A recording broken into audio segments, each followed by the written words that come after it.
6 ساڵ بەسەر شەیدبوونی لیوا کەمال حاجی ئاغادا تێدەپەڕێت بە لەدەستدانێکی کەلێنێکی گەورەی دروست کرد و سوێکی نەبڕاوی خستە نێودڵی هەموو یەکێتیەکان و پێشمەرگە قارەمانەکان.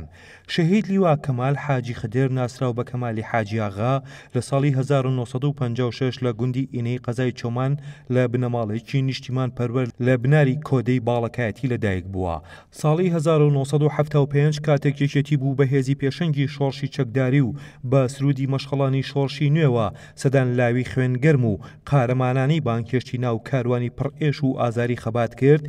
کەمالی حاجی ئاغاش یەکێک بوو لەو گەنجە شۆڕشگێڕانە و ساڵی 1976 لەگەڵ دروستبوونی شۆڕشی نوێی گەلەکەمان پەیوەندی بە ڕێخستنەکانی یەکێتی نیشتیمانی کوردستانەوە کرد و ساڵی 1970 پەیوەندی بە ڕیزەکانی هێزی پێشمەرگەوە کردووە و پێشمەرگەیەکی ئازا و چاونەترس بووە. لیوا کەمال حاجی ئاغا بەهۆی ئازایەتیەوە ساڵی 1970 کراوە بە فەرماندەی کەرتی 2 تیپی 74 باڵک و دواتر باوکی و براکانی و تەواوی خێزانەکەی پەیوەندیان بە هێزی پێشمەرگەی کوردستانەوە کردووە و چەکی شەرەفیان هەڵگرتووە و چوونەتە ریزی خەباتی گەلی کوردەوە. ساڵی 1986 کراوەتە جێگری فەرماندەی تیپی 74 باڵک و هەر لەو ساڵەدا و بە هەمان پلا بۆ تیپی بتوێن گواستراوەتەوە و بەشداری لە چەندین داستانی قارەمانانەی هێزی پێشمەرگەدا کردووە. لیوا کەمال حاجی ئاغا ساڵی 1970 وەک سەرپەرشتیاری تیپی 12 سۆران بەشداری لە داستانی ڕزگاری کردووە.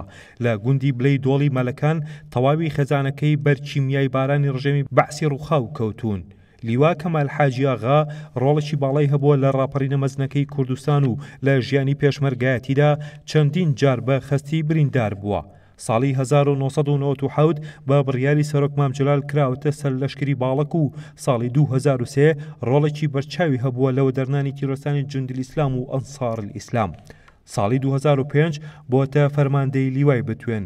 لیوا کەمال حاجی ئاغا دەرچووی خولی یەکی فەرماندەی قەڵاچوالان بووە و بەشداری لە چەندین خولی سەربازی کردووە و ئەندامی 2 کۆنگرەی یەکێتی نیشتیمانی کوردستان بووە و بەشداری لە تەواوی کۆنفرانس و پلێنەوەکانی یەکێتی کردووە. لیوا کەمال حاجی ئاغا لە ڕۆژی 22 ساڵی 2014 لە بەرزایەکانی جەلەولاو لە بەرەنگاربوونەوەشی قارەمانانەدا دژی تیرۆریستانی داعش شەهید بوو.